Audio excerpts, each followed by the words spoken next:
Você é um dos primeiros nomes que eu consigo lembrar, assim, tudo bem que eu sou novo ainda, mas você é um dos primeiros nomes que eu vi falando sobre educação financeira aqui no Brasil, ganhando destaque na mídia. Como é que foi pra você, assim, de ser... Não ser...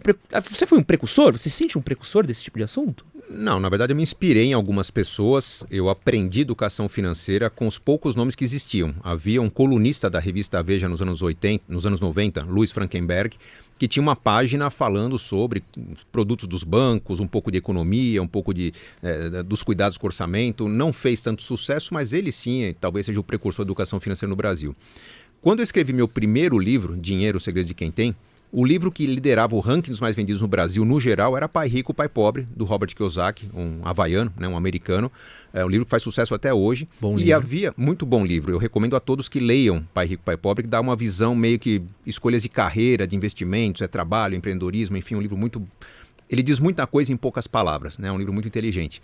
E ele era o mais vendido do Brasil e havia um autor brasileiro que estava entre os 10 mais vendidos, que era o Mauro Halford. Ele ficou durante anos na Rádio CBN falando sobre investimentos.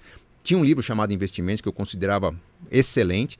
Eu lembro na época, o Investimentos do Mauro Halford tinha 100 mil exemplares vendidos. Eu dizia, cara, se um dia eu tiver 10% do que esse cara vendeu, eu terei feito já o meu trabalho. Quem diria, né? Quantos livros você vendeu? Eu tô com um pouco mais de 3 milhões de exemplares vendidos hoje. Uau! Tem história. Metade dessa venda é Casais Inteligentes Enriquecem Juntos, que continua sendo o meu livro mais vendido, apesar que eu tenho outros livros que eu considero bem interessantes, bem importantes, mas Casais Inteligentes fez história. Hoje todo mundo que se casa acaba ganhando um exemplar do Casais Inteligentes. Tem um capítulo dele só para quem está preparando o casamento. Mas apesar de não ser o precursor, não ser o pai da educação financeira, eu percebi que havia uma lacuna gigante no Brasil. Quando eu comecei a escrever, o produto de crédito mais utilizado no Brasil, pasmem, era o cheque especial. As pessoas usavam mais, no geral, o volume de cheque especial era maior do que o volume de financiamento imobiliário, financiamento de carro, empréstimos pessoais. Então se usava muito mal os empréstimos, muito mal o crédito. E o produto de investimento mais utilizado, que hoje ainda está entre os primeiros, mas era o número 1, era a caderneta de poupança, que para quem estudou um pouquinho, leu um pouquinho, está bem atrás de produtos de investimento equivalentes em desempenho e segurança. Então eu percebia que tinha muito a ser dito. Escrevi meu primeiro livro numa época em que o Brasil tinha juros de 24% ao ano, então basicamente era fácil falar, gente, se você deixar seu dinheiro no banco, ele se multiplica muito. Você vai chegar ao seu primeiro milhão num prazo curto, 7, 8, 10 anos. Hoje já não é tão simples. Na verdade, existem meios para isso, mas não basta pôr o dinheiro na poupança que você vai chegar lá, né? O mercado ficou mais competitivo, mas eu percebi que havia muito a ser falado. O livro mais difícil de escrever foi o primeiro, que eu tive que montar um passo a passo, um manual, começo, meio e fim.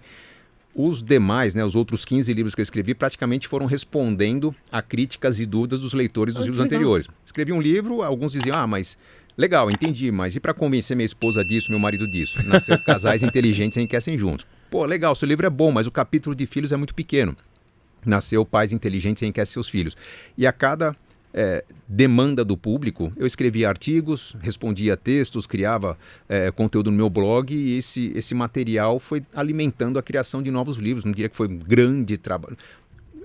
Olhando no tempo, parece um trabalho muito grande, mas eu não parava para escrever um livro. Na verdade, eu parava para reunir o que eu estava produzindo nos últimos meses sobre um assunto específico. E assim nasceram 16 livros.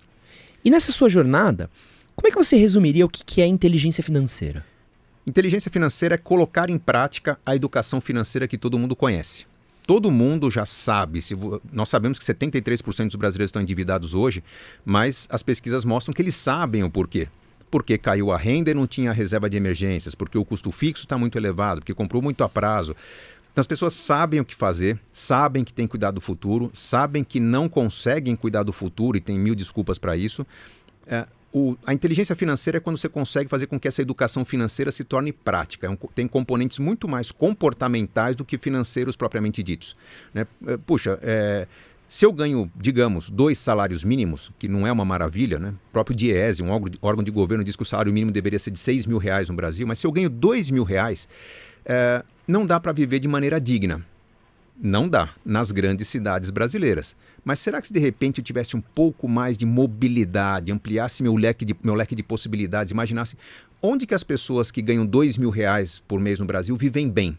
Porque tem pessoas que vivem de uma bolsa auxílio do governo, que vivem muito bem com 400, 500 reais. Com 2.000 dá para viver excelentemente bem no lugar onde você tem um rio passando no fundo de casa, você pode plantar seus próprios frutos, criar suas galinhas. Então, onde que vivem bem as pessoas que ganham 2.000? Ou onde que pessoas que fazem o que eu faço conseguem renda maior que eu consigo numa grande cidade que tem muita gente competindo? Então, a inteligência financeira, ela traz umas provocações que não é simplesmente um serviço de coaching, né? É eu parar, pensar, organizar as ideias, entender onde é que estão as limitações do meu plano, das minhas escolhas de vida, e começar a moldar minha vida com um pouco mais de independência. Tem a ver com sobrevivencialismo, não depender do governo, né? Então, pô, se a conta de energia está muito cara, o que eu faço para gastar menos energia, para gerar minha própria energia? Se o carro está muito caro, como é que eu faço para me transportar gastando menos? Então, a inteligência financeira tem a ver com qualidade das escolhas. Não é simplesmente fazer as contas do quanto poupar por mês durante quanto tempo, em quanto tempo eu consigo me aposentar. Tem muito a ver com criatividade e comportamento. Nesses últimos anos, a gente tem falado bastante sobre educação financeira. Sim. É uma coisa, eu não lembro de ter tido nada disso na escola. Me ensinaram como preencher cheque, como calcular juros ali numa aula que eu claramente não prestei atenção e é isso. E deram um tapinha nas costas e boa sorte. É isso aí. Torce pra passar na USP e ganhar um bom emprego. Vai. Onde você vê que tá o déficit? Onde é que tá essa falta essa falta de aprendizado nosso sobre inteligência financeira? Onde é que a gente está errando? É na primeira infância? É no colegial? É na faculdade? Onde é que está o processo que a gente deveria melhorar? Bom, tem alguns equívocos que eram cometidos e foram corrigidos, alguns que continuam sendo cometidos. Primeiro, a falta de educação financeira é o problema número 1. Muito se aprendia sobre português, matemática, história, geografia, enfim, conteúdos que são importantes, mas que com falta de instrumentação, equipamentos, estrutura na escola, até projetos de vida, quando você não coloca um conteúdo interessante num projeto interessante, ele não decola. Então, o fato de não ter na escola uma visão do empreendedorismo, uma visão da realização de objetivos na vida, de caminhos do que você tem que concretizar na vida, eu não estou falando só de educação financeira, mas é um conjunto, né? Não tem aprendizado sobre como viver.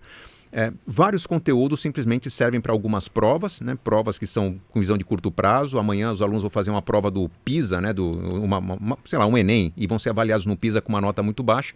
Mostram que nosso conteúdo não está virando prática. Quando se fala, precisamos ter educação financeira na escola, que já tem, começou em 2020, está na Base Nacional Comum Curricular, as crianças têm hoje na escola, não é ter aula de juros, banco, PIX, criptomoedas. É você ter, como acontece hoje no modelo brasileiro, discussão de finanças em todos os conteúdos. O brasileiro hoje cai em armadilhas porque não sabe ler contratos. Então, vamos discutir educação financeira na aula de português. O brasileiro cai em armadilhas porque talvez compre produtos pouco eficientes. Vamos discutir educação financeira na aula de física, química. É como está a educação financeira. Os pais não veem hoje o módulo de educação financeira, mas os filhos estão aprendendo. Havia esse déficit, já corrigimos. Tem um outro déficit muito grande, que é a falta de uma visão empreendedora, que eu acho que deveria estar na escola também.